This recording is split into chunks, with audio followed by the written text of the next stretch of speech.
Good evening, everybody. How's everyone doing? Very welcome to the stream, and hi to all those people who are watching on catch up, and a big hello to my channel members. Thank you for your continued support. Link to all their channels are down below. Do check them out. So tonight, I thought what we would do is I'm sat on my baseboard here. I'm going to drill some holes, run the bus on this part of it, and get some track out and start laying out a plan for the storage yard. So we'll get going on that tonight. Let's see who's in the chat. Just say hello. Hi, Hot Dog Pilot 63. Andy, how you doing? Tom Houston. Mick, Edgeley Park Station. Flyman Chairman 1. So we got Tom Couples, how you doing? Peter Jackson, Cheadle Heath. Anthony Dodge, the model train outsider. Anyone else popped in? Hi, Jerry, how you doing? That's Jerry BVR. Chris, Valleys 56. Mark, Hemmeldown Model Railway, how you doing? Clive, Newman Railway, how's your roof holding up? I've seen your latest update on it. Vandadal, how you doing? Shedmouth Junction, good evening. Glad to see you here. Anyone who hasn't checked out Shedmouth should check them out. Love the channel. Union, the Growler, Blackwood Engage layout, how you doing? Grant Salisbury, good evening. And Leslie Gilpin. So we got the usual cohorts in here tonight. I hope everyone's keeping well. So the plan tonight now is this section of the baseboard. Need to drill a few holes, run the bus underneath. Oh, it's going out of focus. And then I've got track down there, get all the points out, see how it looks, and yeah, get cracking on it so we can get some track laid. I'll just spin you around so you can see where the tanks were. That's covered up now. I have to trim around the expanding foam to fill the gaps in, and also the other bits that were in the roof, they've all been filled in. So we're going to get started on this. Something else to mention, Bernie contacted me today. He's had it rough the past couple of days. He's not feeling the best, so he's doing no live stream tonight. So if you're watching the background, Bernie, get well soon. Just want to see you back doing your lives again. Hi, H Express Model N scale trains. And I see, hi, Andy, Moreland Model Railway. Andy, how you doing? So what I'll probably do is, because Bernie's not going to be on tonight, is I'll just keep going for a bit longer because I've got a good bit to do here. So any questions, pop them in the chat. If I don't catch them, just keep putting the questions up till I find them in the chat, or Flymo or somebody will flag them up to me. So let's get cracking. So I haven't screwed any of this baseboard down yet because I knew I'd had to drill the holes. Now normally when I'm building the baseboards, I drill the hole, pre-drill the cross members and fit them then so they're already drilled. But of course, being a bit keen and wants to get it done, I didn't. So I'm going to have to lift these off, drill them, run the cable, and then we'll have a look at the track layout.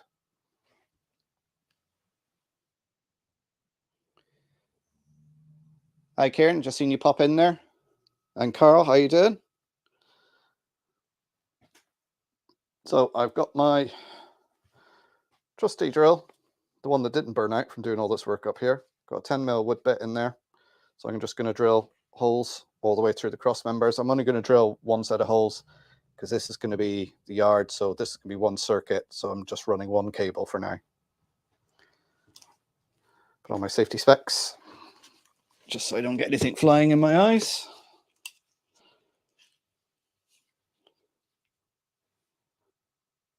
And what I do when I'm drilling things like this is I have an old baking tray and I just stick that under to get all the sawdust.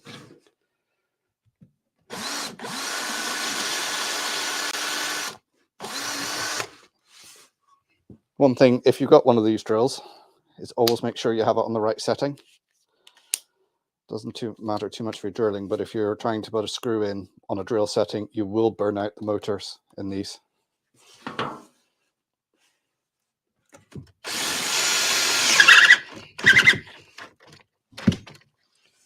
It's got stuck straight away. Oh yeah, so anybody who's listening on headphones, there's going to be a bit of drilling, so watch out for the noise.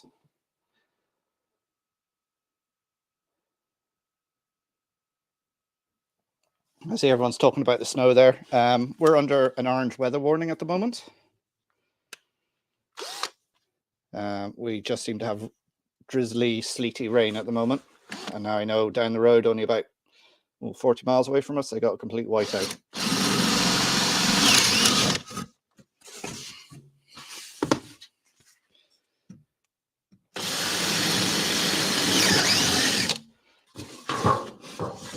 Now this is a lot easier to do when you're building this than to do it now.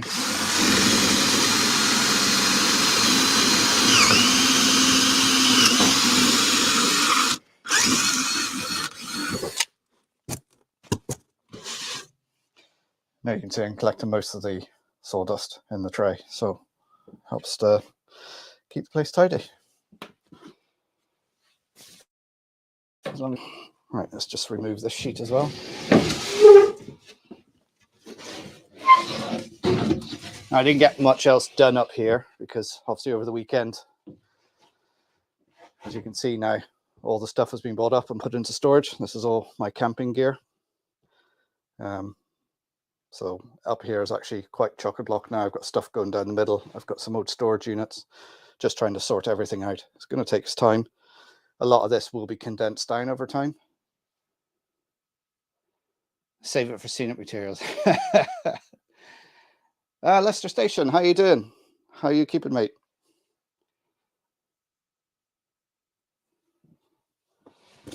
So at the moment, it's a snug, I think 7 degrees here in the loft.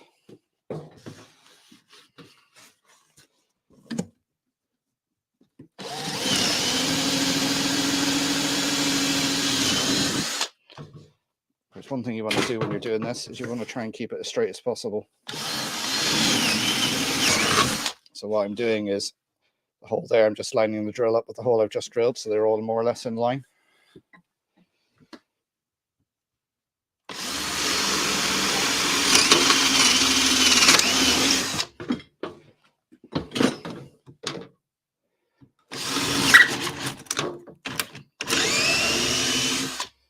And you want to keep it, the drill bit in the middle, and try and keep it level.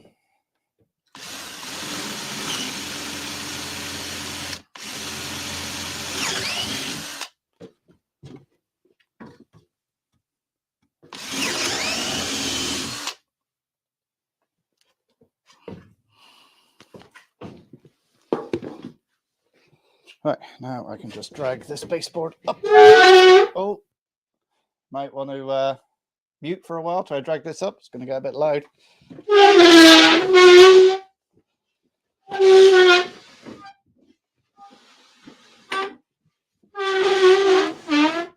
Sorry for anybody who was on headphones there.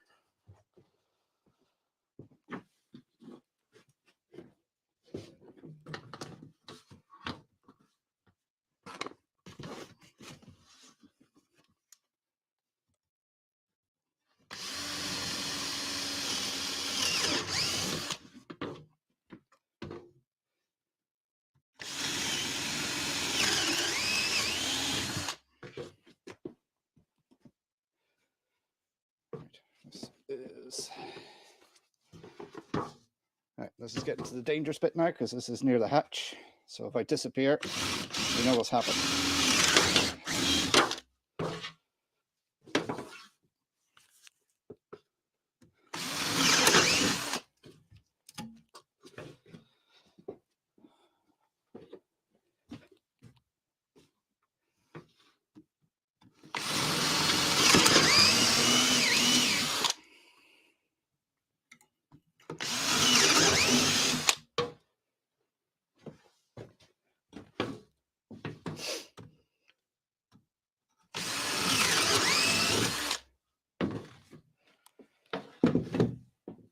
Right, have to move this board again, so there might be a loud noise.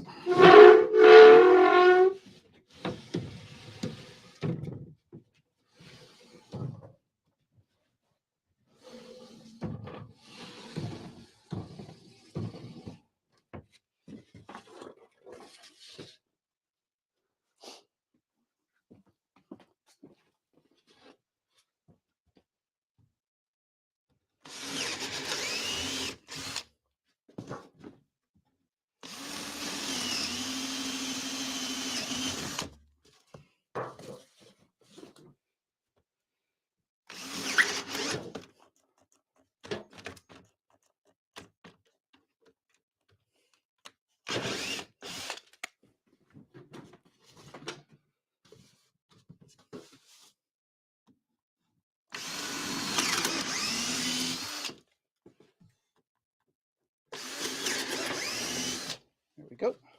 Right, that's all the hose drilled.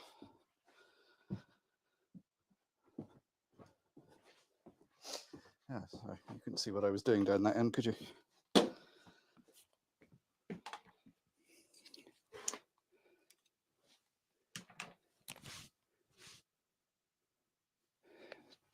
Thomas Johnson, how you doing?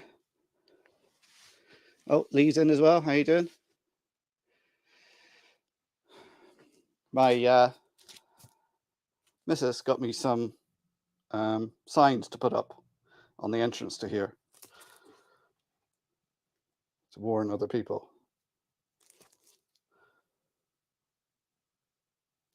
So I've put them up on the entrance.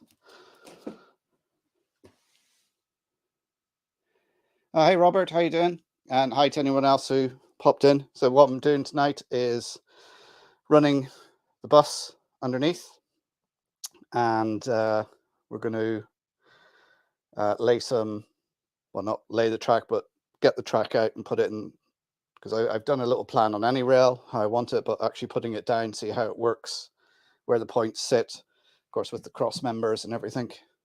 So we'll see how that goes. Right, let me just grab the wire for the bus. So I've already cut the length here. So this is what I use for my bus wire. Oh, hi Valerie. This is 1.5 twin and earth. 1.5 mil that is. And what I do is I simply strip down the cables. Now at the moment, for anybody in the UK or Ireland, this stuff has got mega expensive. It's more than doubled in price. Now I've got an old reel here that I paid about 30 quid for. But the current price, the cheapest I could find it was in Screwfix, and it was about 75, I think it was last time I looked, a roll. That's for 100 meters, which is ample. Warning, DIY dad at work, enter at your own risk. Yeah, exactly. So this, all I do is start splitting it. So you've got the conductor. So in there you've got your earth wire, which I use for making trees. And then you've got your brown and blue conductors. So your live and your neutral. And then all you do is just separate it like that. Now I haven't really found a use for this bit yet. So if anybody's got any ideas what I could use it for, answers on a postcard. Boilermaker Rick, how you doing? It's good to see some new names in here.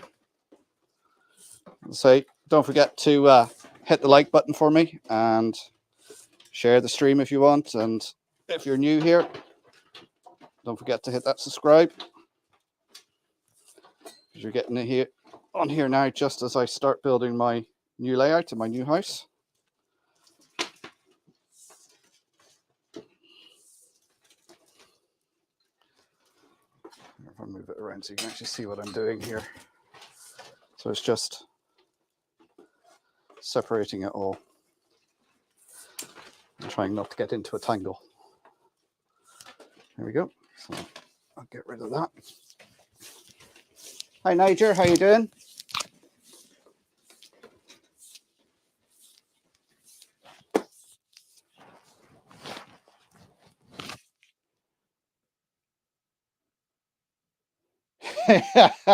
Very good, Thomas. If it's the mother-in-law, you might want to use the 2.5, the bigger stuff, or the 4 square, or even better, 6 square. All right, so now I'm just taking the earth wire, so it's the copper wire. Again, I use this for making trees, which I do have a video on there somewhere where I use it.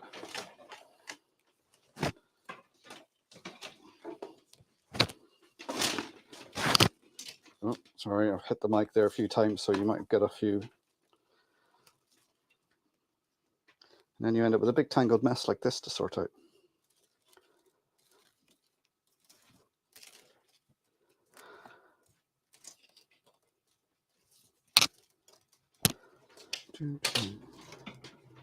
So what's everyone else been up to? Who's been doing some modelling and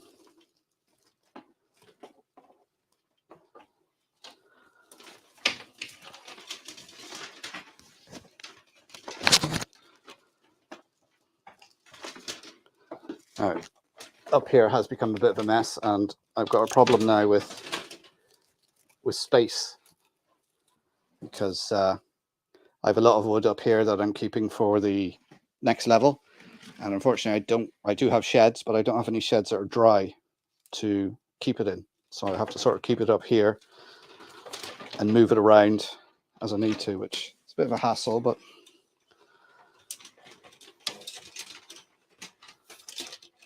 I'll get it sorted.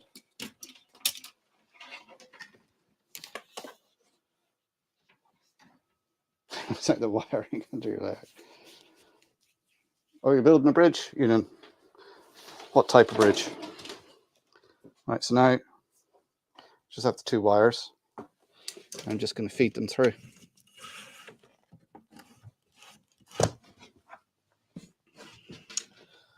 Right, let's move this down.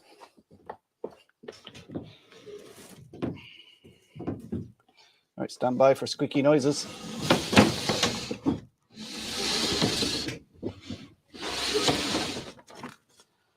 Right, I'll move that down a bit and then I can move it up.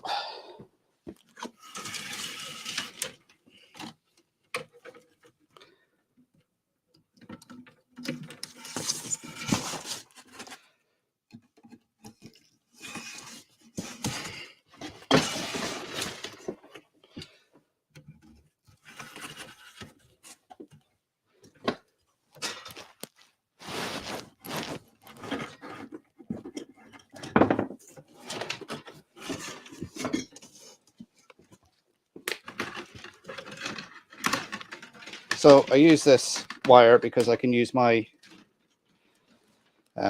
cable strippers when I'm soldering the droppers on, just to break it, pull a bit of the insulation back, and then I can solder straight onto it. And then just a little bit of insulation tape around it just to help insulate it.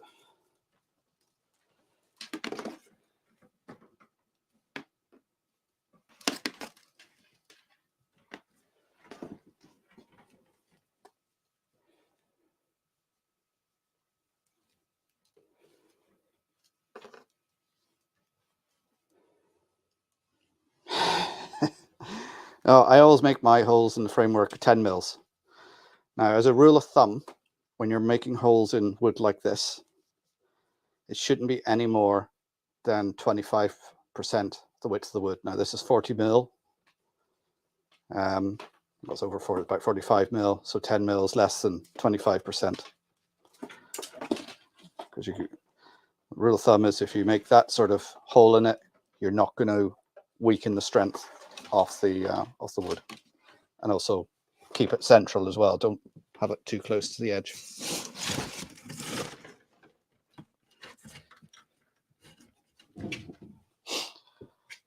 Right, let's push that down.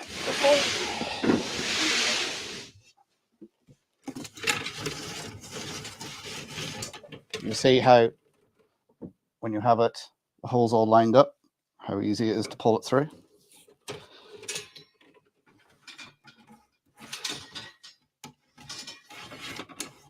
Now, of course, what I'm going to have to do when I solder on the droppers is I'll be crawling under here to solder them on, which is a bit tricky, but hey ho. Oh.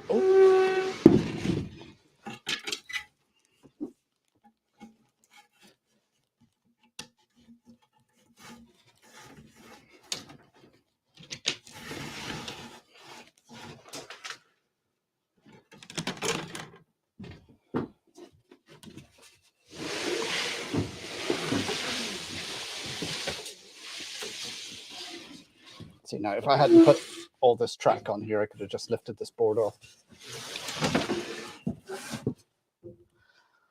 But I can't lift this board off.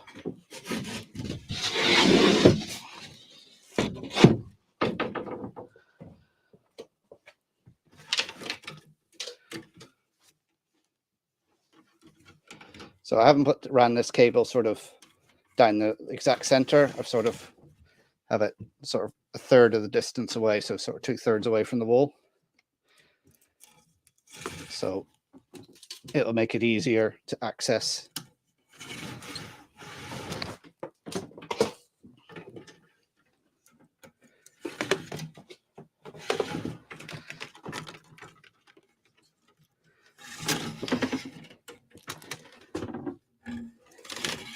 Oh, and I've got a splinter in my finger.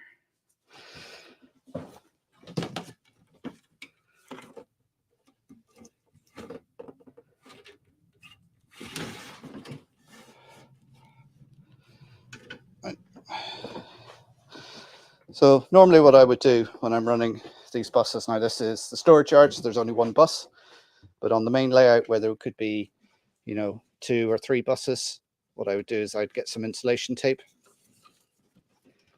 and every so often put a bit of tape around the wires and use different colors for the different buses. And then what I usually do is where the power is connected, I write underneath on the baseboard to say yellow tape is DCC, green tape is 12 volt, red tape is 3 volt. It's just a quick reference when you're underneath the baseboard looking at a mass of cables to go, right, this is that, that's that.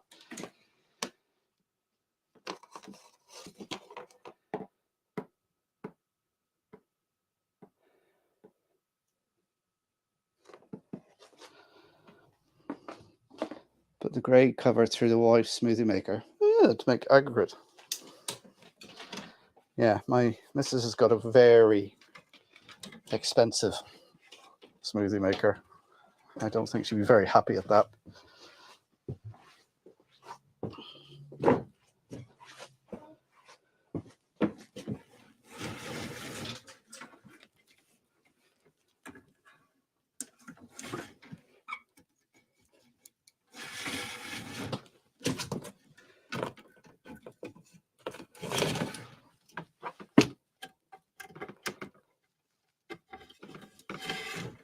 Right, there we go.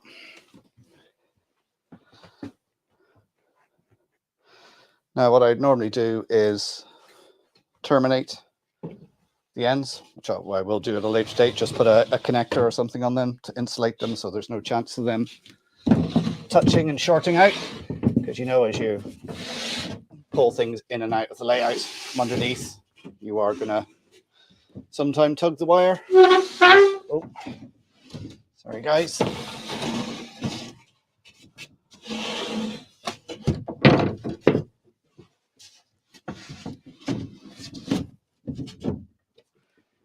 Back in. Now I'm not going to screw these down yet, simply because I'm putting the track down and I may want to make changes. So until when I'm actually ready to lay the track, then I will screw these baseboards into place. Because depending on the track layout, I may want to move some of the cross members because of getting in the way of points.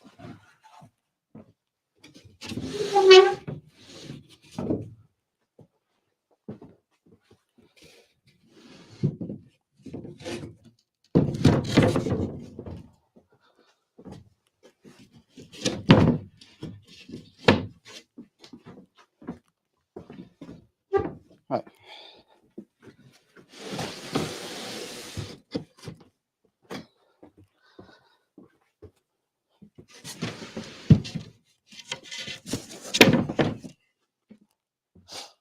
So let's say this section drilled and the bus wiring. I mean, what have we've been going now? Where's the time? 25 minutes. And we got that done.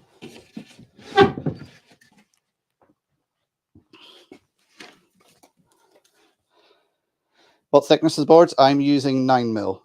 This is exterior grade ply. That means the ply is using exterior grade glue to stick the laminates together. When I was doing everything for the conversion here, I put a list together. send it to my local building suppliers for a quote. And I got these 8x4 sheets for, I think it was €18 a sheet. So it's good quality ply, good price. This is one thing I keep saying when I do my baseboards, which I'll be doing a video on how I constructed the baseboards, is don't go to B&Q or Homebase if you can help it. I know they do a cutting service and everything like that, and they can be handy, but they are so expensive for timber. You know, I needed some 2x1, and I was just looking in B&Q, and this is B&Q in Northern Ireland, so it's the same price as the rest of the UK. And for a 10-pack of 8-foot lengths,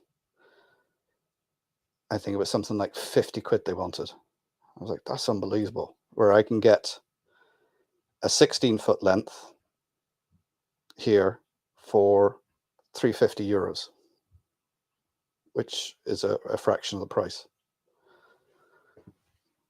So, and that's from my local woodyard, and that's just going and buying it off the shelf in the woodyard. If I actually put an order together and say I want these lengths, I want these lengths, and that the price for this, all this baseboard and everything, is free delivery as well. So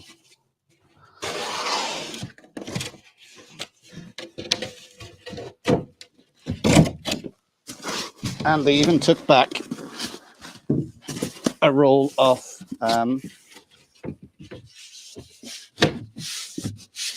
insulation that I didn't use.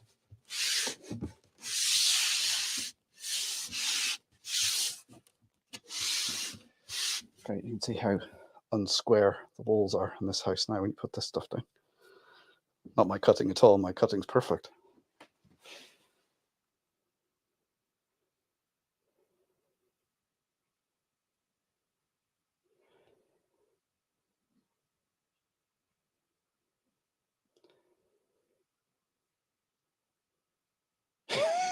Oh, Anthony's joining me on Facebook as well.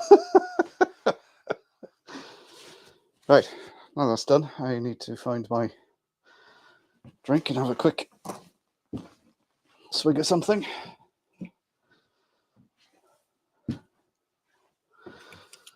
And tonight we have some ice cream soda. Every so often they do crates of this in Asda or Tesco for £7.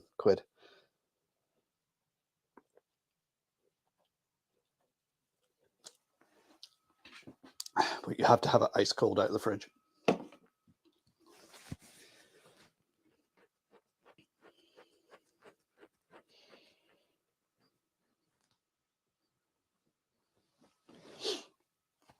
Currently it's showing as being 9 degrees here in the attic.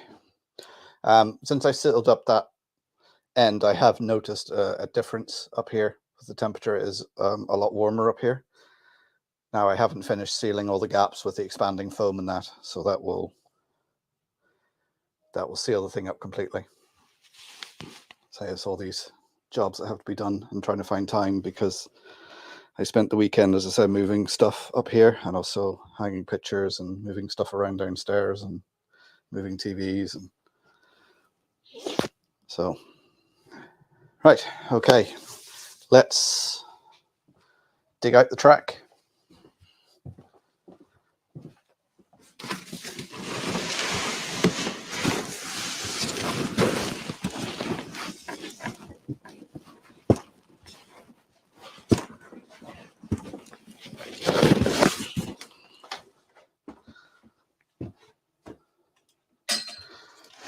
So what we have here, this is the majority of the track that was on my old layout. So I just need to lift it all out now.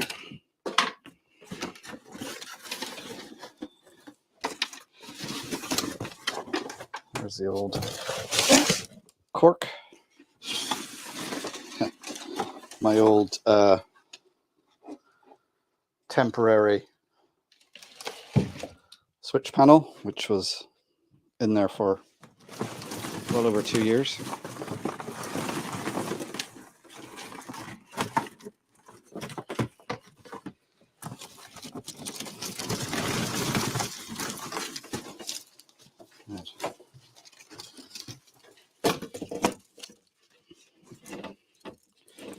these are all the points.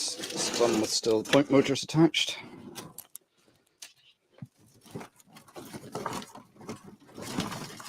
So I need to sort these out into lefts and rights and see what I've got and see how I can do it.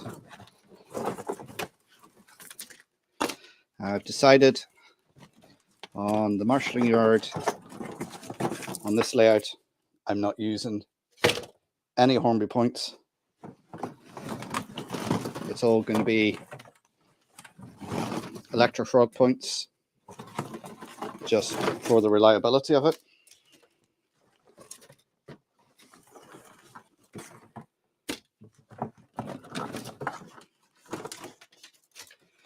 And I will probably change my mind on that when I'm trying to buy points and going, actually, well, I've got those Hornby ones I could use.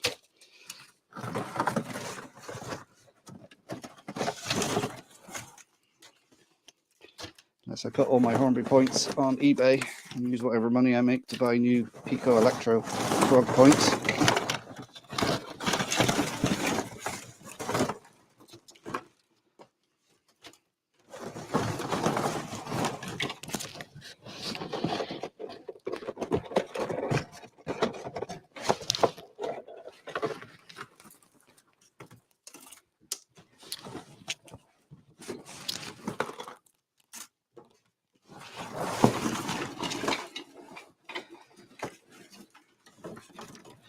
Right, I think that's all the points.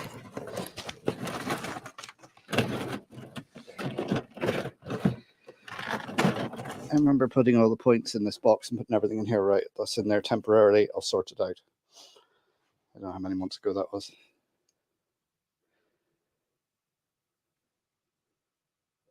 Oh, Tim's Hobby Desk, you in? How you doing, Tim? Hope you're keeping well. Haven't seen you for a while.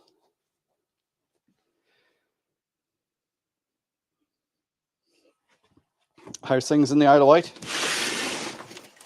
How's all the family? Right. Right, all these ones here with, they're going to be all Hornby ones. They don't seem to do, Pico don't do a double slip, Electrofrog double slip. They do it in code 75, but not in code 100. It's a frog. Electrofrog.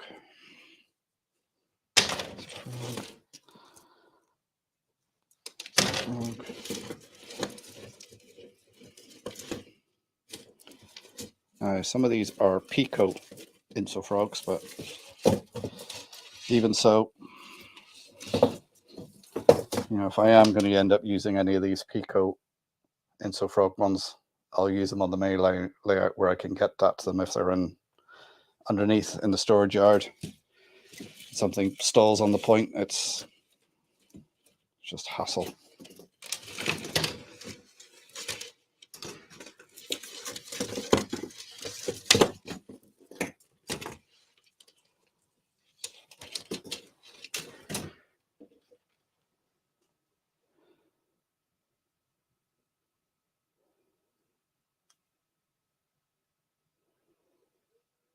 Hi Howard, how are you doing?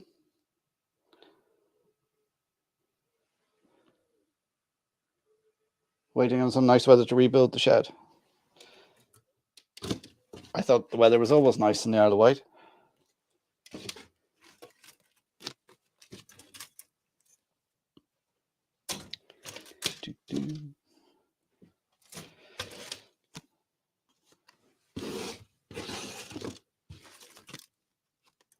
I've got some express points here, which I'm not going to use in the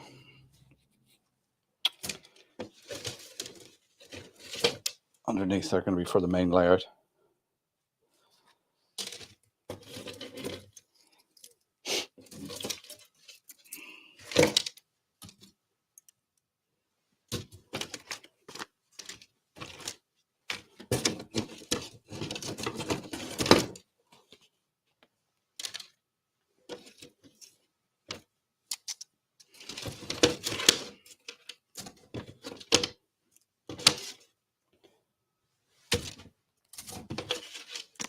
Sorry, I'm not talking, but I can't concentrate and talk at the same time. Right, so there's those. Put that on the floor.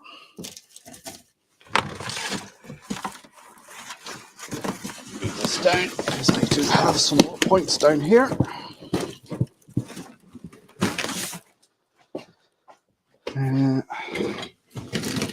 These ones here. So what do we have here? Pencil point, pencil point, pencil point. Horrible curve point. Frog. That is electrofrog. Pencil point. I think that's electrofrog. It's one of those odd Pico ones. I'll put my multimeter on that and check how that one works. To one side.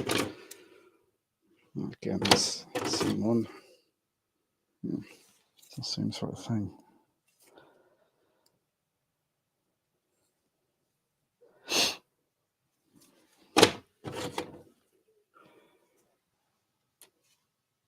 It's electrofrog. Electrofrog. And we got a 3-way point. Electrofrog one. That's a strange one. Oh, another double slip.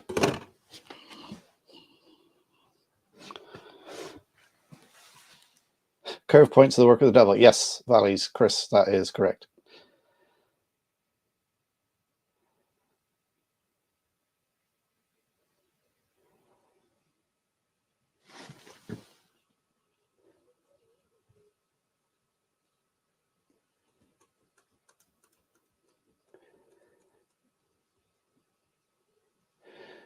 Mark has masterfully recounted the plot and all the clues, and he's just about to reveal who the villain is. Hi, Motorway Shed Dino. How are you doing? I see you're going over to HO. Is it going to be mostly European stuff you're going to be doing? I think that's what you said in your video.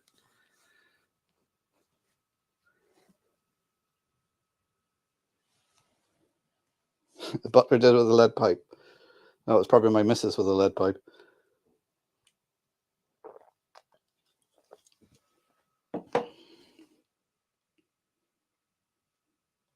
Okay, Andy, catch you later. Right, and in these boxes, they should have some more points.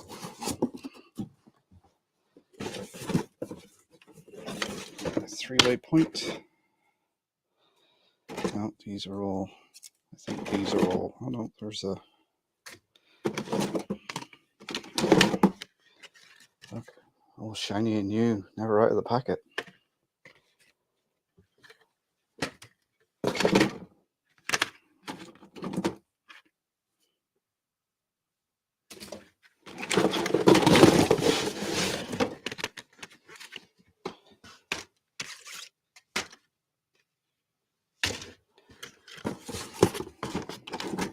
I've got a few more points in here than I thought I did.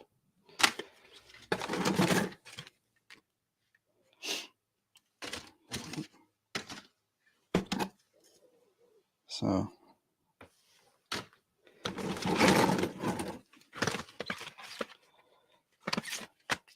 oh, why did I buy all? Oh, of course, yes, these are for all doing in my bits that never got built. Right,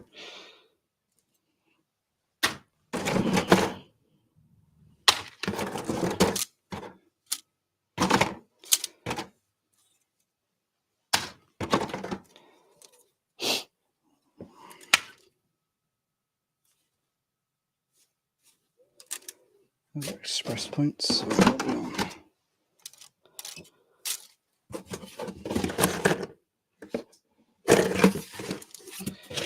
right, I can go in there. Those can go in there. Go in there. Drop a bit of straight track. I don't think I'll be using those below. So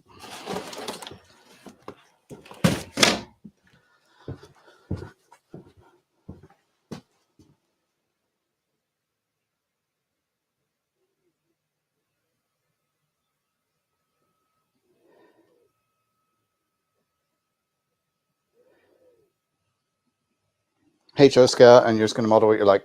That's what I do. Although it's 00 here, if I like it, I buy it and run it. I'm not it's not any particular era, or like I've got Irish trains running with UK trains, so you know.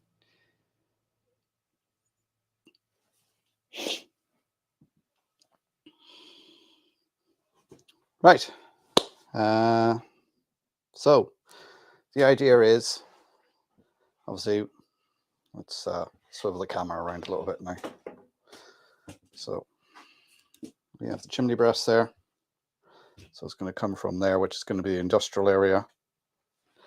And I was actually discussing an idea with my daughter before I came on, because she models horses and that sort of thing. Now her scale is usually 1:32, something like that.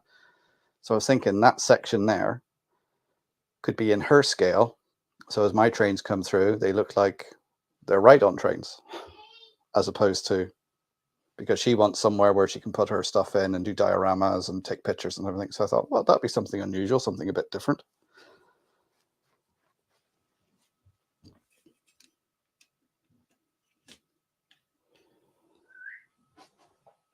So I was thinking that. So anyway, somewhere around here, I have to measure it out now once I get everything where I want it to go. But there'll be 2 lines running along here. And there'll also be 2 lines, which will probably start around here somewhere, start going up to the upper level. Once I decide what level that's going to be at and where exactly they can come out, I'll work backwards to where they come up. So that means then that 2 lines will come around here in a gentle S-bend with a point going across through a crossover,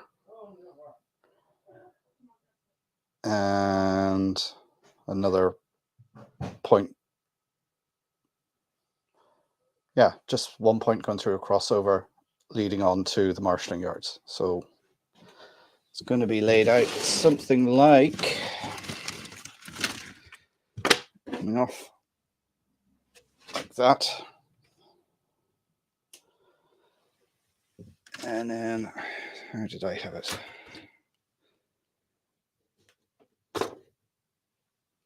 think it was coming off like that. What was it? No, I think it was going to be like that.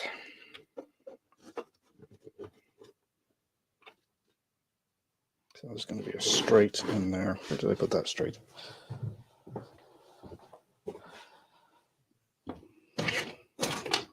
You know, when you work something out in your head and you try and put it on paper.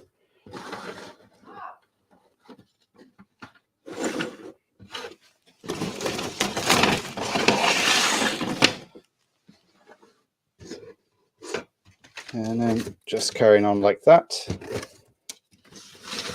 I think I could get about 6 tracks in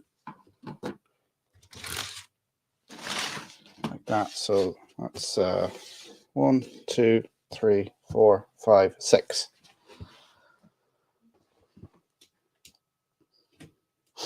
And then those will run complete length down there. So that will give me, so it will run all the way down. So that should give me, in most of the sidings, I'll be able to keep 2 full length trains in each siding. And then they'll come back into 2, and the 2 lines will continue on around. So there'll be 2 lines going around underneath. So there will be 2 lines going up from there. And there will also be 2 lines coming down again. So at some point they're going to cross over and join in, if that makes sense. You can get what I'm saying. Yeah, so this is the fiddle yard. This is the storage yard that's going to sit underneath. So it's going to be run the full length. Now this whole length from the chimney breast there all the way down to the far wall is 29 foot. So as I was saying, with most of the sidings in there, I should be able to fit 2 full-length trains in there. And then probably what I'll have, maybe over on the other side here, is have a couple of sidings just for DMUs, engines, locos, that sort of thing.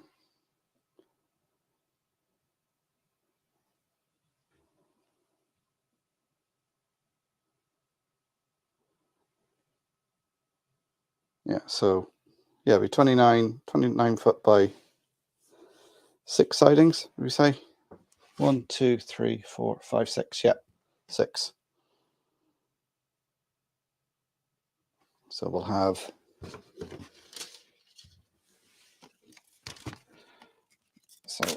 that point will actually be a double slip. So it can come along here, up, or it can come from the other line and up. They'll all have point motors on them once I find out which box they're in. And they'll be controlled by a switch panel here and another switch panel down there for the points. I'm not going to link them together like I did with the other ones with diodes, and so they both shoot at the same time, because I found when I was working the fiddle yard on the last layout, I wasn't necessarily wanting the two to open at the same time, because obviously you're letting one go in and you're opening another one somewhere for the other one to go out.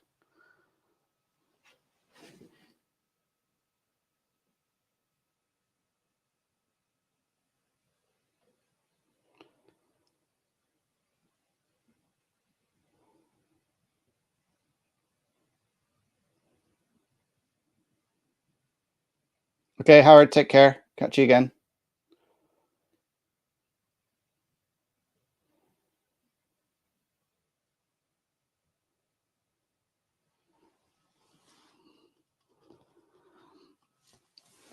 So, any thoughts on that, people?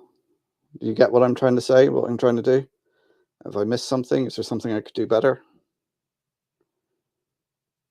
Because that gives me 6. That gives me basically 12 trains I can keep down underneath. I don't even think I've got 12 full length trains. Plus, of course, there's going to be the engine shed on the scenic bit and the TMD, which is going to hold all the locos and a couple of the DMUs. So, you know, what I'm thinking for is having more storage in now, build it now so it's done. So then I can think, right, okay, now I want to collect a train full of maroon coaches, or blood and custard, or, you know, something like that.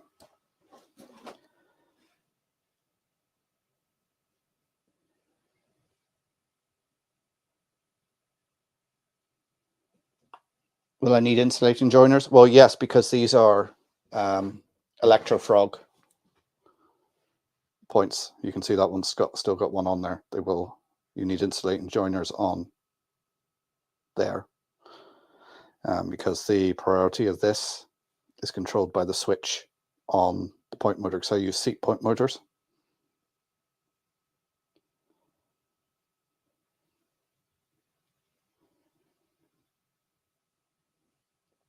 Yeah, see, that's one of the lessons I learned, Chris, Valleys 56, in my last layout. Is one of the problems is I didn't leave enough gap between. I had it about 7 inches, which meant when I put my arm in, I was knocking stock over. So I'm giving me an extra couple of inches. But if I'm down here, I can easily reach the back to get anything. And I also have a piece of wood, a long bit of dowel with a hook on the end, so I can hook things out. Because that's the other thing I'm doing. My last incline, I put it at the back to go up. And of course, everything would get stuck right in the corner, the furthest corner, which is why I ended up with the dowel with the hook on the end, so I could hook it and pull it down to where I could reach it. This time, the incline is going to be on this side, going up, so I can reach it easily.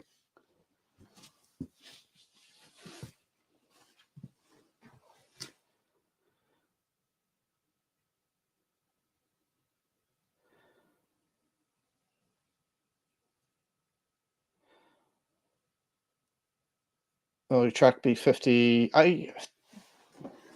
Well, the spacing for this is going to be determined by the points, which are going to put them a good bit apart. On the main line, I will have the main line, the straight bits, running as closely together, which is probably the 50mm. I use the Pico spacers. Find one. As I call it, the 10-foot way and the 6-foot way.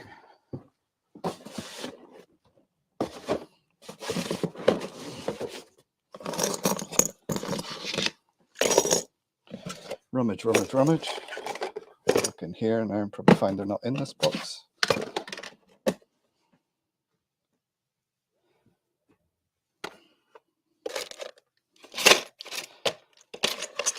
No, they're not in here. I thought they were. Where's my track setters?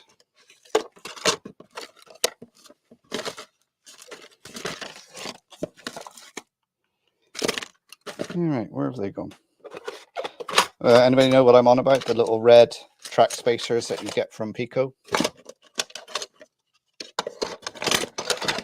That has 2 distance on it, the standard gauge and normal one, whatever the measurement is on that. I think it's 65 and 50, isn't it? Something like that. And of course, they've disappeared. That's the other thing about this, is trying to find where everything is.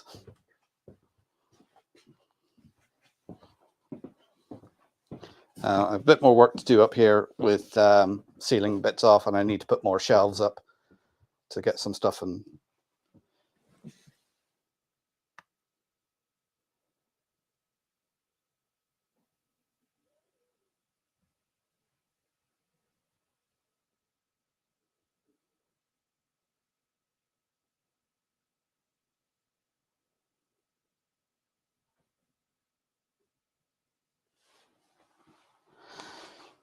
If the first turnout in your fiddle yard is a 3-way, take up much less length. Yeah, that's a point, Chris. I could maybe use a 3-way as the last one, and that would give me an extra road. I did have a 3-way here somewhere. Where did I put that? So I did have one Electro Frog 3-way. Why does it feel like I'm being rude by saying 3-way? Yeah, so if I put the 3-way on the end, that would possibly give me an extra road. So I could have 7 as opposed to 6. It's always better to have more than less and then trying to look for them.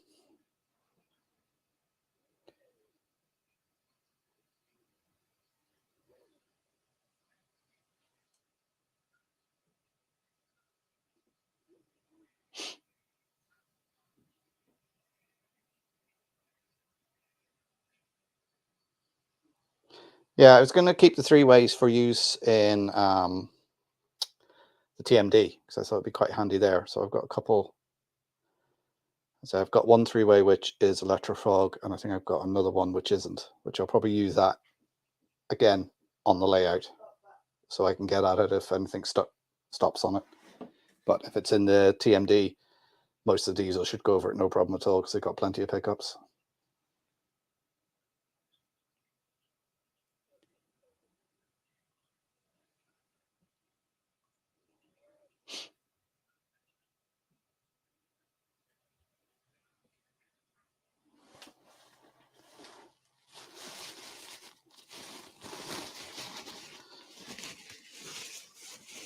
Oh, excuse me.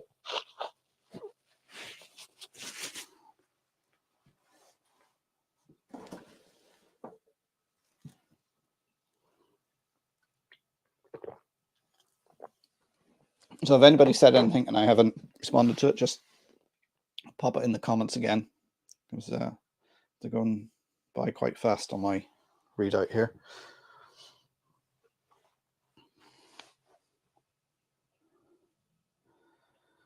So that's the general idea. So that will give, and also what I'm going to do on the other side is I think I'm going to put a point at the top end where they come off.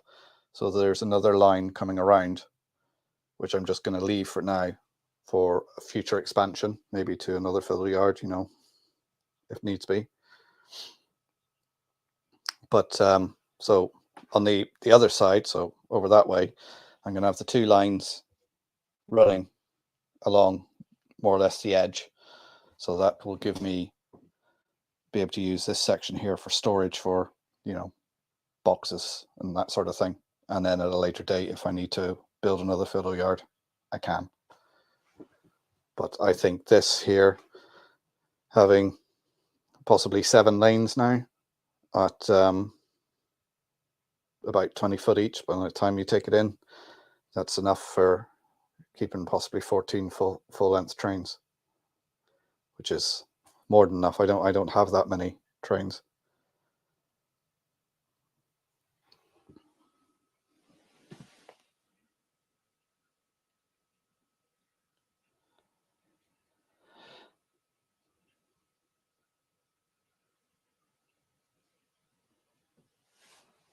I am thinking about auto train control. I think the fiddle yard and everything is going to be manual, but I'm thinking about having. I'd like to have some sort of automatic control on the upper level. You know, so if the signal's at red, the train comes to a halt. You know, similar to what Charlie at Chadwick's doing.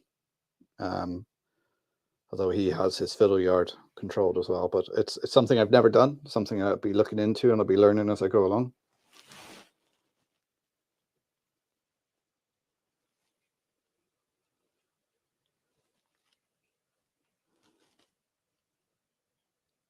Hi, Seamus, how you doing? That's Seamus there, Letterkenny Model Flying Club. Happy with the length of my legs? Yeah.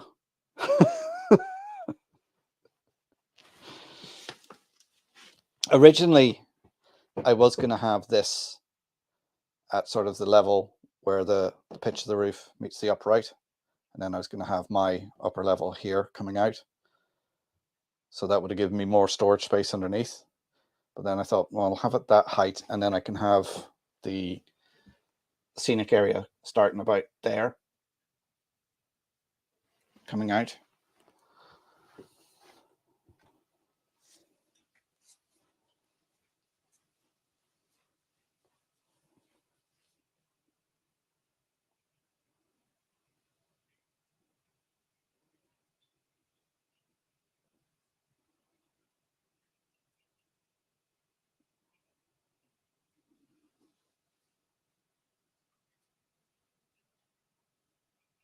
Oh, strength. Yeah, the 2x1's fine. Like I can sit on them. It's not going anywhere. Because it's there's one every 3 foot, I think it is, about 3.5 foot. I mean, it's the way I've always built my baseboards, and I've never had a problem with them. They've all seemed strong enough.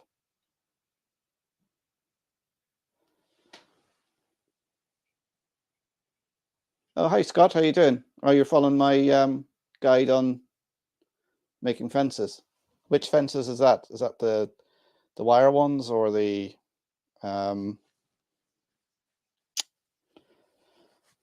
wooden fences?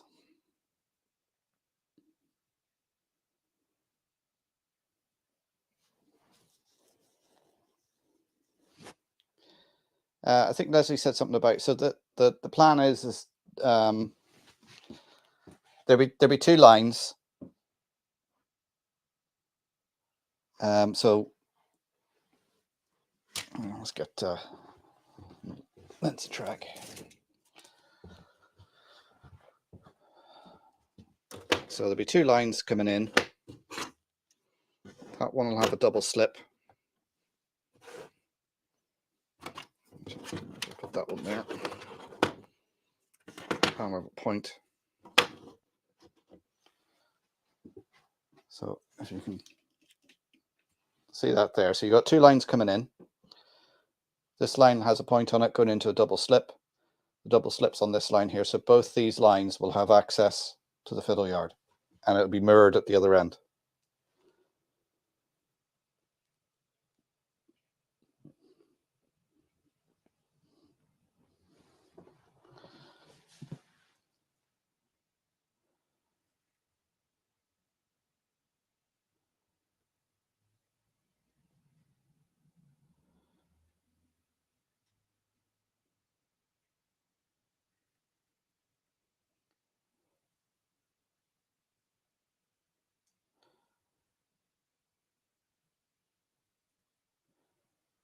Oh, you're in Enniskillen Model Shop. I haven't been over there for a while.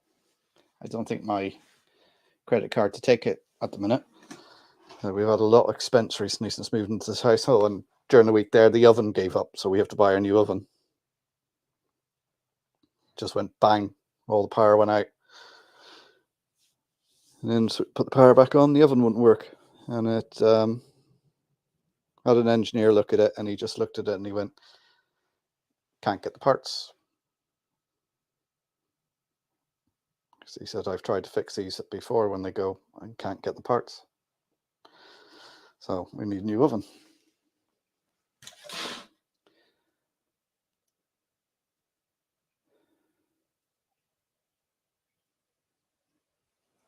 Putting the yard either side would make the extreme outer sidings a foot or two longer.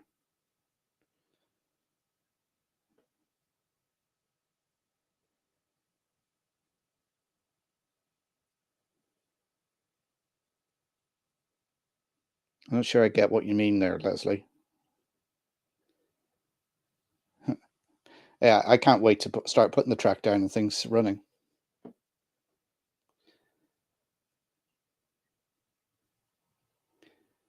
Yeah, they're separate loops, so they'll need to cross over, which is what the double slip does here.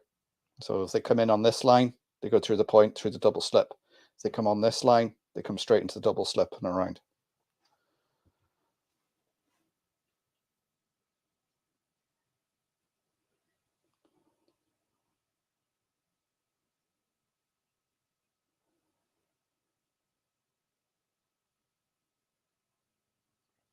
I'm not putting cork underneath these because this is the fiddle yard, but there will be cork going on the scenic. So this is just purely storage. It's not going to be viewed, but on the scenic level, I do use cork. I buy rolls of cork, 2mm cork, and then I just cut it into strips and use that.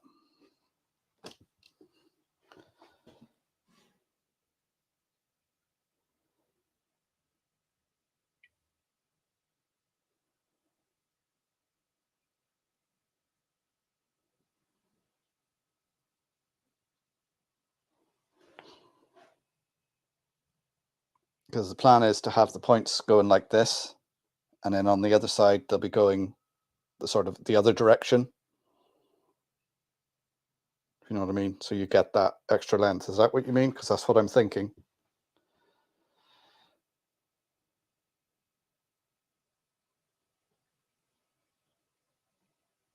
Point shaped cork would be of use, but I mean, normally you get the sheets and you just cut it to the shape of the point.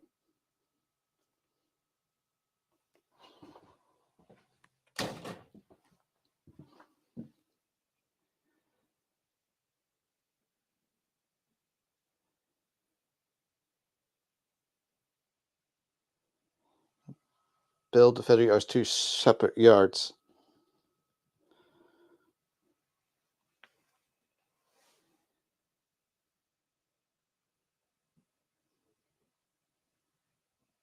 What I was going to ask you to do, Seamus, because you're the man who would do it. Seamus has got his own company, 3D Lasercraft, is that what you're called? And he does wonderful. I think I showed some of you the Christmas decorations he done, but he also does plastic and that sort of thing. I was thinking when it comes to my switch panels, if I give you the design, you would be able to cut something out for me, wouldn't you? Of course, charged at mate rate, so hopefully.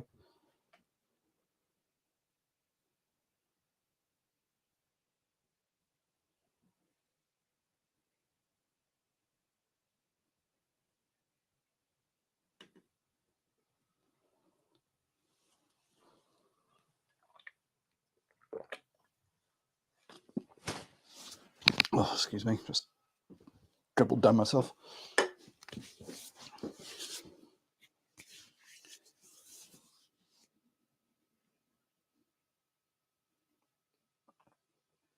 Yeah, Gordon, it can get very confusing, especially if you're watching a lot of YouTube videos and you're like, I want to do this, I want to do that, I want to do the other. But as you get into the hobby, you decide yourself what you want to do. You know, you go, no, I like what they've done there, but I'm not going that way, I'm going this way.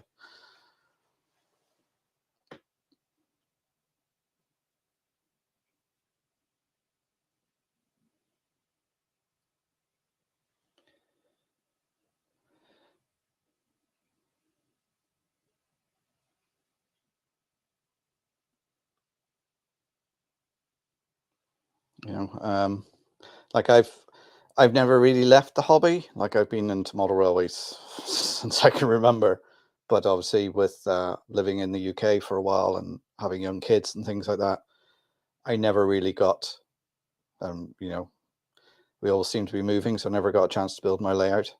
The last layout I started building, I thought that was it because we were buying that house and it was our forever home and everything, and then that didn't work out, so I've had to rip it up. But we own this house now; it's ours. Plan to be here for at least 10 years, so I can get on my layout, build it, and if I do sell it, then it will come with the layout.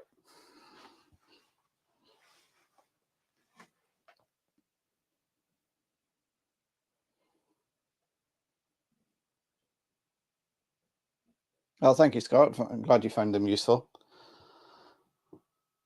It's what I try and do, try and be helpful, and you know, people are new to the hobby. I try to make them as sort of straightforward as possible without adding too much waffle, because I'm not one for waffle. So now I know what I've got to do. I suppose I should just get on with it.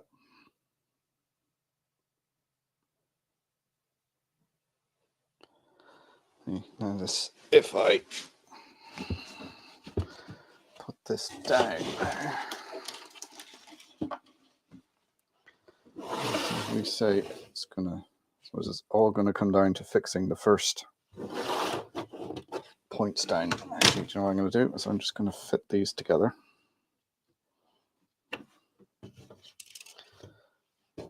Yeah, that's a bit of.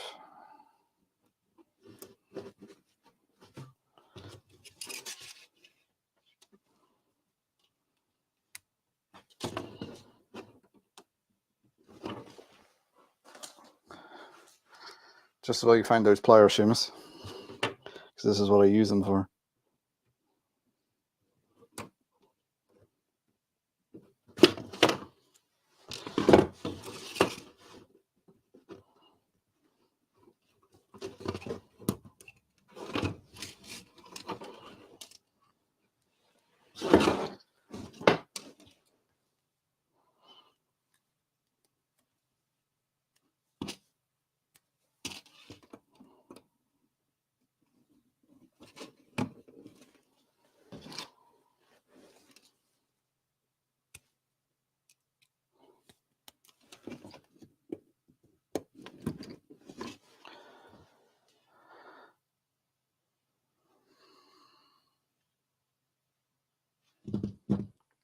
This doesn't seem right.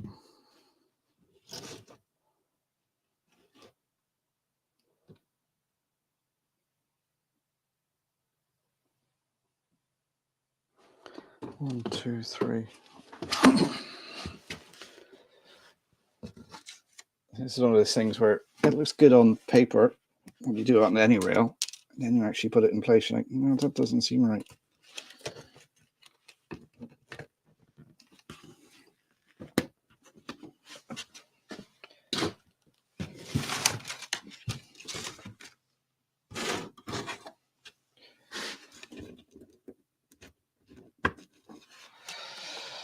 So 1, 2, 3, 4, 5.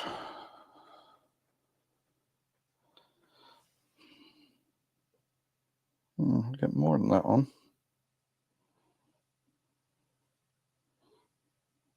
Right, so These boards are 8 foot, so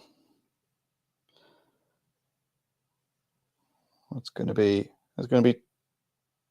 over 20 foot on the shortest lane. So now I got to get it down there and get it around the curve.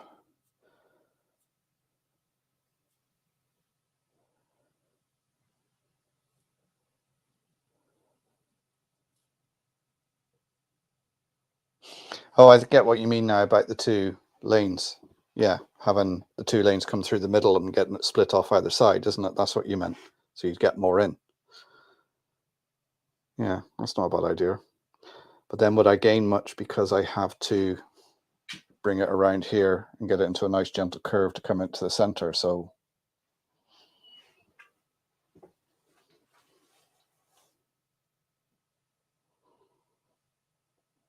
yeah, I get what you mean about now having them come off both lanes.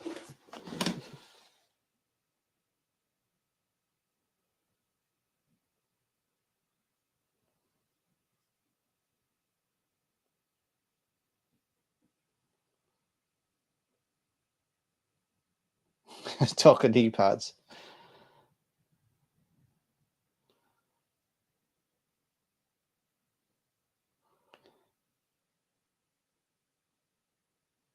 Yeah, I get what you mean now. It didn't twig on me, but now what you mean, yeah. So you have them coming through the center and then they come off either side. Yeah, that makes more sense.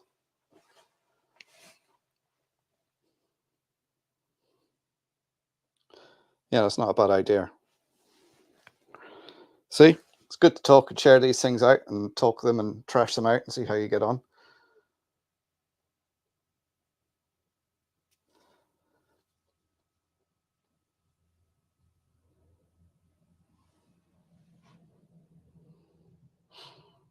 Right, so that's going to take a little bit more thinking now because I'm going to have to. So if the tracks are going to come along here. Now this is going to end up being wider coming out. So if they come in there, I have to have a gentle sort of curve in.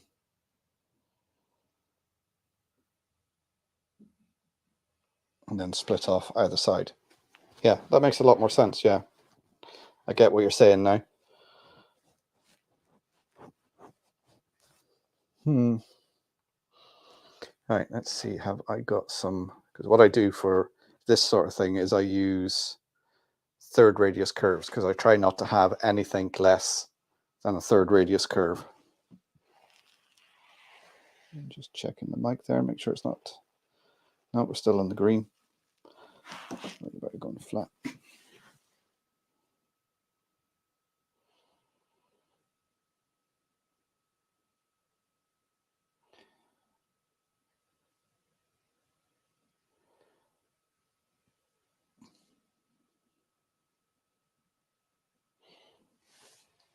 Yeah, I think I've seen Seamus there mention about the foam tiles. Yeah, he was mentioning them to me the other day.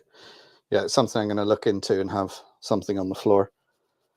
Not so much for my knees, but, you know, inevitably when a loco comes flying off for whatever reason, although where the loco is going to come off is going to be down. A loco is going to come off. It's going to come off down there, just where the hatch is. So it can come off, go down the hatch, hit every step on the ladder on the way down, and then probably bounce and go all the way down the stairs to the ground floor.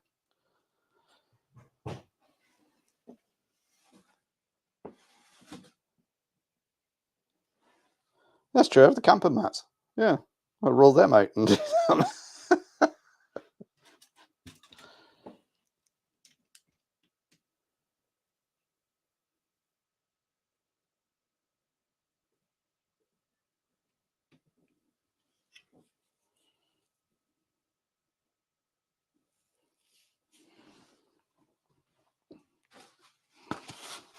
I mean, this is the stuff I use for putting my locos in for servicing. This came from, I bought a picture. It came framed, and this is protecting the frame. And it's just great for putting locos in and servicing them, or carriages or whatever. Anyway, right. Let's find those curves. I know they're in a box. I should have seen it.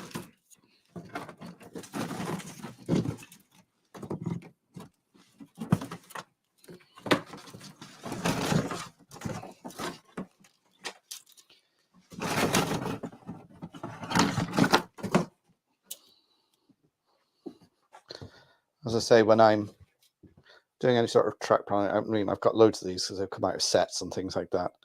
And I always use this as a guide. So I try not to have anything smaller than a third radius curve on my railway. So any curves are either this or bigger.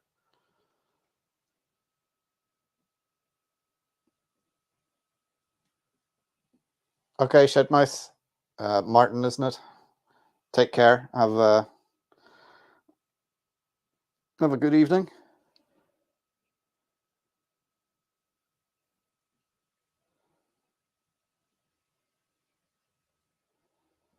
Yeah, you're right, Ewan.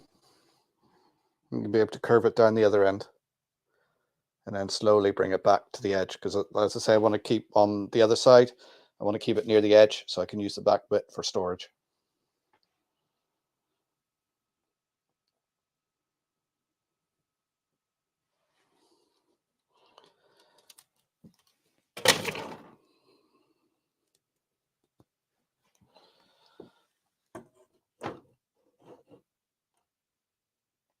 So something like that.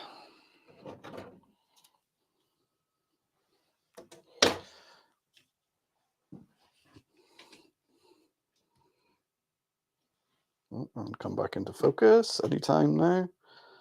No, don't want to focus. Come on. There we go. Move the camera again. So have it there. So I'll make it a bit more of a curve.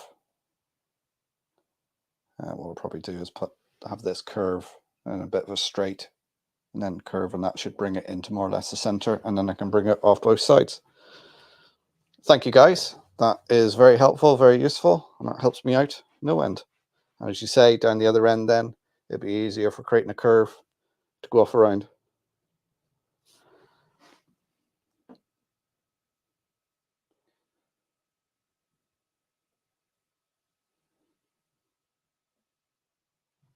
Something like that, Tom. Because now having Leslie and Union's input there, it sort of changed my plans a little bit, and I can see what they're saying now. So this will work out a lot better. Yeah, so I'll have like that, bring them into the center, come off either side. That makes much more sense and much more practical. And it will give me longer runs as well.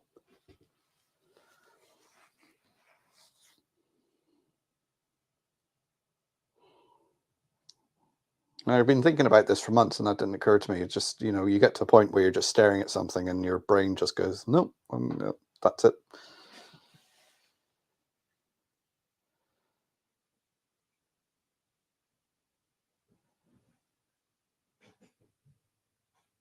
No, Union, it's a good idea. I think it's a good plan. It's a good idea. I can see the way that will work. I sort of wanted something like that in my head, but I just couldn't figure out how to do it. I know, and now when you say it, that's obvious. You know, I was just stuck in my head, well, the tracks are going to be this way because of the chimney breast, so I'm going to have to go like that. So, and it saves me using a double slip as well. I can keep that for the main layout for doing the main crossovers.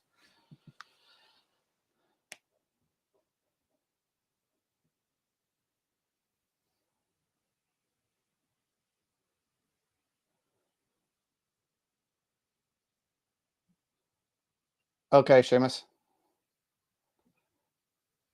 Yeah, not the old steel. I came across this.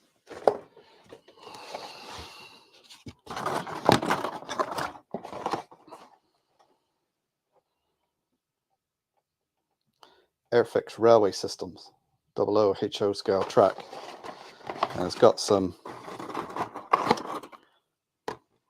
good old steel track. I didn't even know Airfix done track.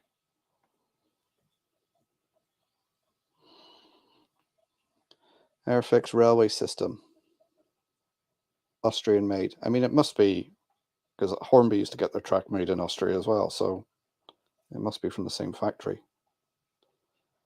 I mean, I know Hornby own Airfix now, but how long have they owned Airfix? There's a few bits of nickel silver in here. I'll take them out. Yeah, as they're saying in the comments there, stay away from steel track. You want the good old nickel silver stuff.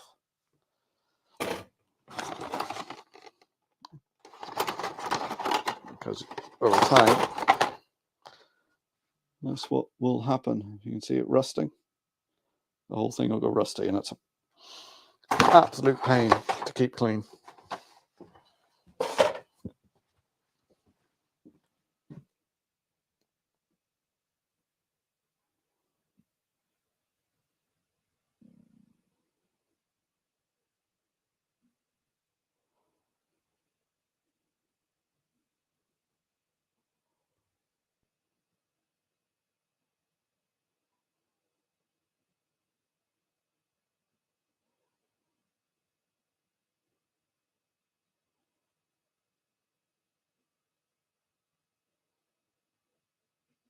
Yeah, I'll be putting crossovers either side before the fiddle yards, so stuff can cross over, obviously.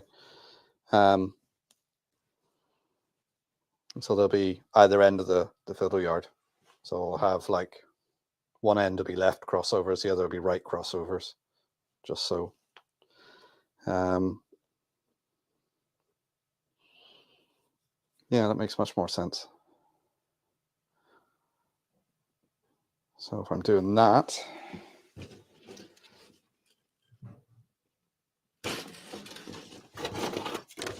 so let's just, so that's the, so I'm just going to put this together roughly. It's not going to be, what is that? That is a fixed bit of track, but who makes that? There's no markings on it. It's amazing what you collect over the years. You pick up here and there, and people give you. And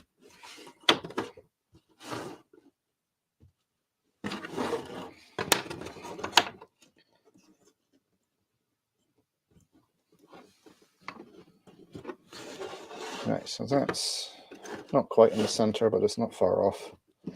We'll just do for some planning purposes. So we've got those. That. That. And then if I put, no, there's not going to be enough space for that.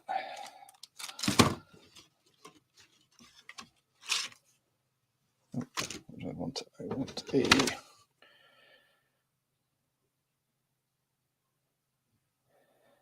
right. No, I need a left. Oh, it's getting confusing now.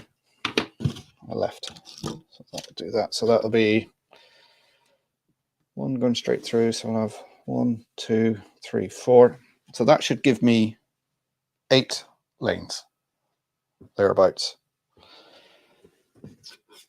So we'll have one there.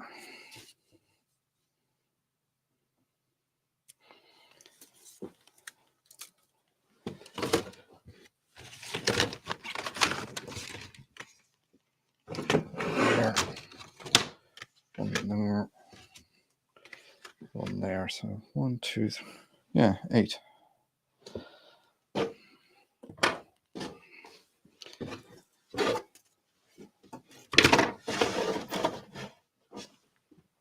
So that'll be it, roughly there. So we'll have 1, 2, 3, 4 off that line, and then 1, 2, 3, 4 off that line. That's roughly coming to a foot down that board. So I'll need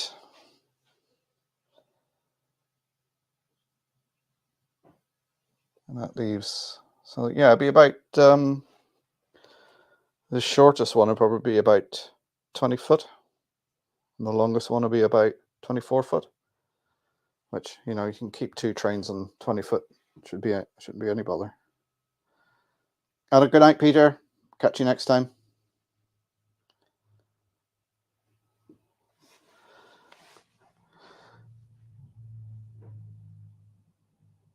So it's always better, you do your plans on any rail or whatever software you use, or even just graph paper and a pencil, but actually then coming and putting the points down and looking at it and thinking, going, yeah, I'll do that. I'll do it that way. So I should have enough points and points motor to do this. So hopefully I can get this bit laid and wired up, perhaps. I've got to be careful what I say now in case she's watching downstairs, because I do have a list of jobs I need to do.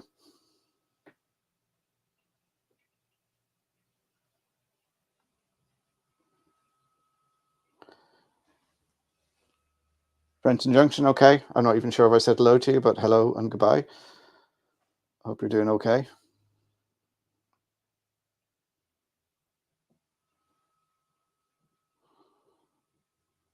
So I think we have a plan now.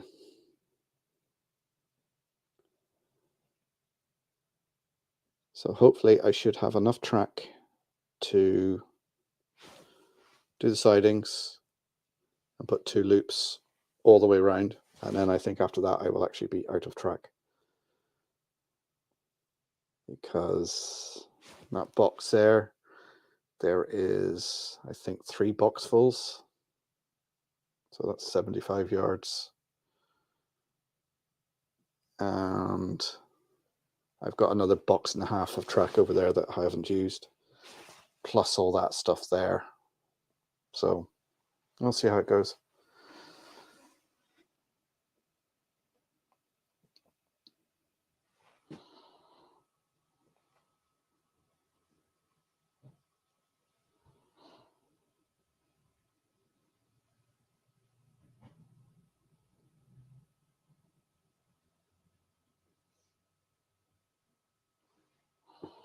So I think that will suffice. And so then the plan is to have the ascending section, so the 2 lines coming up will go up all around here, and I want them to pop out the other side of the chimney breast, and they'll come up and join the main line, and then 2 will go back down again. So depending on what I need to decide is the height I want the scenic area at. So that will probably be determined by, let me just spin you around. You can see how much stuff is up here now. Over that side, when I start the scenic side, I'll work out the level, and then I can work backwards from there, bringing the track down.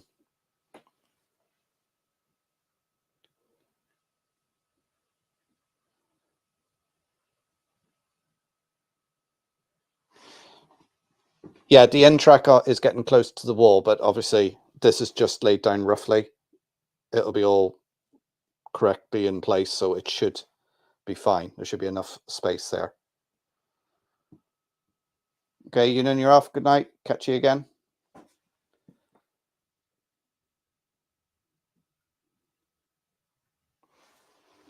Yeah, so decide level there, then I can work out, because I want to have about a 1 in 60 incline, because that's what I had on, actually it was 1 in 59, I think, on my last layout. So if I have that, then I can, wherever it's popping out, I can work backwards then to find out where it would start coming up. Does that make sense?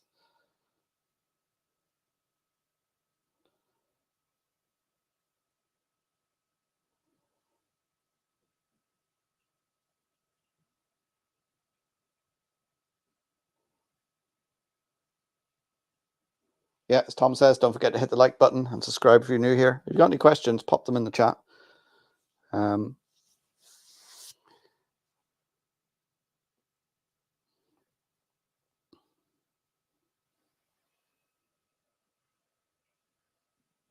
Yes, it's a horse. That is actually my rocking horse from when I was a young lad. It's about the only toy that survived. Apparently, I never used to get on it because I was terrified of it. I used to just pull it around, and I had a little tin of hay that I used to feed it. But he's lost his tail and most of his reins and his saddle. But he's mid-1970s vintage.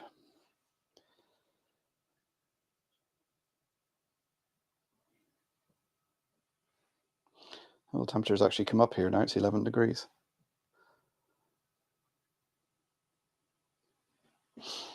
Yeah, so that's the plan. So now I know what I'm doing with this track. I've decided on it now.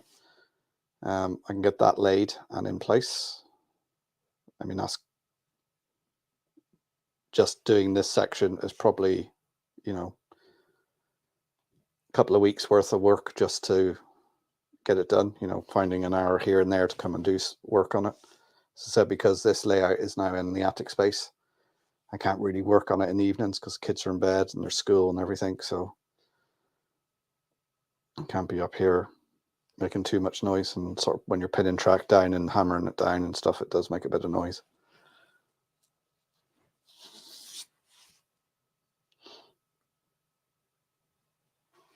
And weekends are busy with other stuff to be done.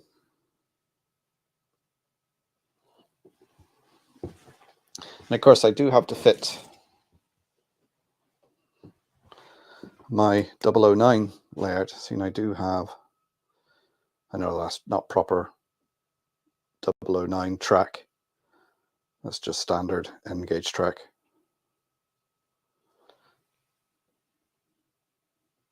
Okay, Jerry, take care. To be honest, I'll be heading off soon because the kids are in bed below me. So I have to think of where to fit the 009 in.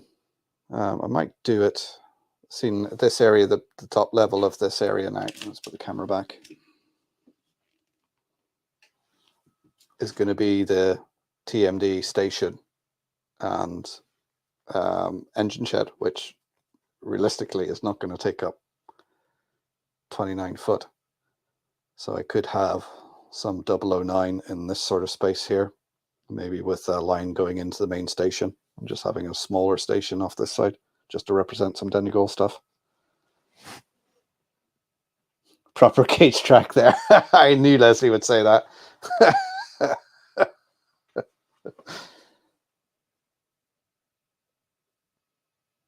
No, I don't ever use screws. I don't glue it or whatever. I just find tacking it down, track pins, is the easiest.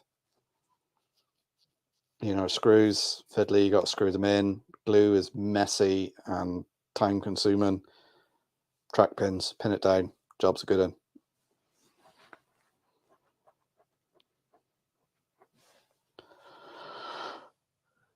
I mean, once I have the main layout done and it's all ballasted in place, you can take the track pins out then, because the glue from the ballast arm will hold everything in place if you're worried about the visual of it. But I seen the track pins, thought they sound like a good idea, and then I thought, do you know what? That just seems like it'd be fiddly.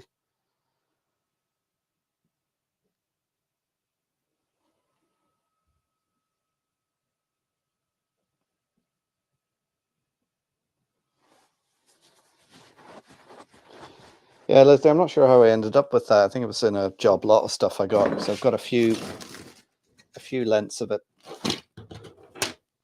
here.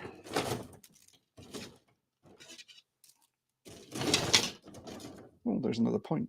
Where'd that come from?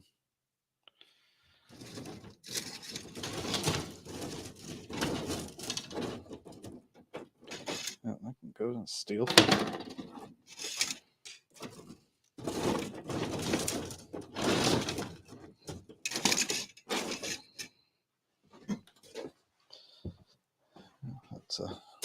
So yeah, I got a few lengths of it here. We'll probably need more, but it's enough to get started with. And I know for true 009, that's not the proper sleeper spacing, but I'm not going to be that bothered. If anybody's up here picking holes in it, then they can go back down.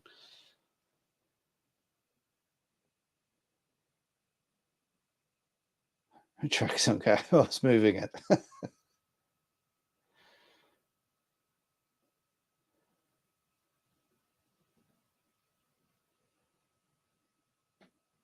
I use the Gauge Master pins because the Pico ones seem to be those thin, wiry ones, whereas the Gauge Master are similar to the Hornby track pins, but they're longer and slightly thinner, and they just seem to hold the track really well.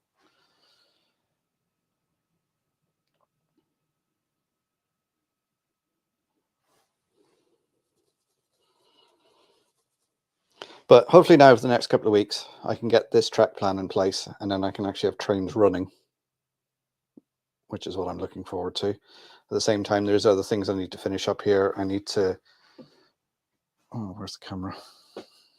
Get this section painted. I ran out of paint. I didn't have as much paint as I thought I did. There was 3 big tubs out there, but they only had like a little bit in the bottom of each of them, so it was enough to do around the bottom so I could get the baseboards up. Need to fill in all the gaps, make it a bit more airtight up here. So it's all those fiddly little jobs that you're going to do, and then I need to put up some shelves down where the TV is, wire up that socket so I can store stuff. I really need to go through all my model railway stuff and condense it down, because there's stuff that when I was moving, it just got thrown into boxes, and it was a case I'll sort that out when we get to the new house. So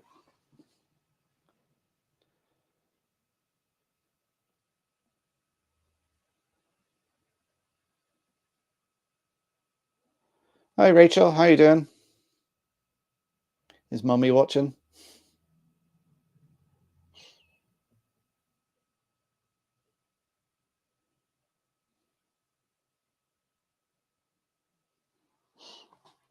Yeah, anybody who was at Worley would have met Rachel. She was the one doing all the work on the layout while I was chatting to everyone.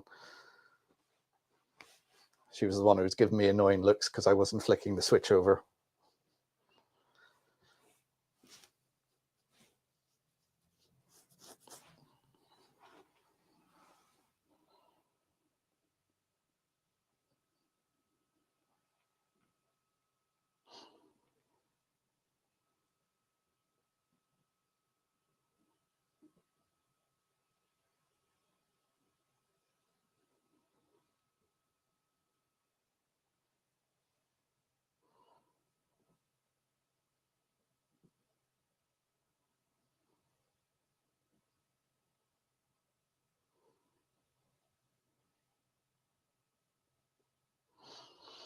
Yeah, so that's track plan sorted.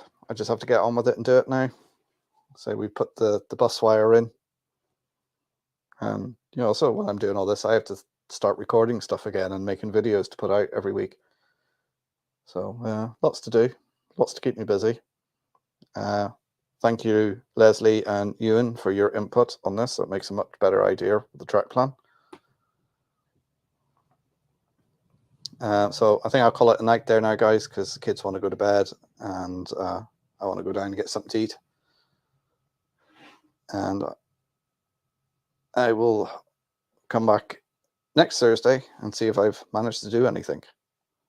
I've managed to sneak up here and spend an hour doing a little bit of track laying.